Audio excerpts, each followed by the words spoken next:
بجد انا مصدومه. بنتي النهارده جت بتقول لي ان ايه، واحده صاحبتها بتشتكي لها من مامتها وبتقول لها ان هي بتعاملها وحش جدا جدا جدا.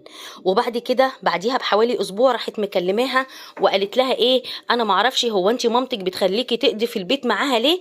ده انا مامتي عامله لي اوضه وانا بقعد في الاوضه دي لوحدي وما بعملش اي حاجه غير ان انا بقعد اذاكر بس.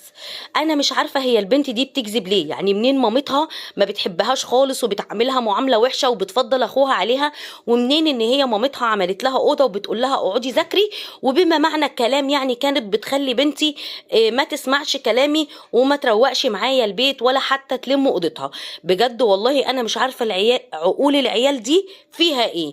انا قلت لها بصراحه اقطعي علاقتك بيها وما تتكلميش معاها تاني. قالت لي بس يا ماما هي مش قصدها.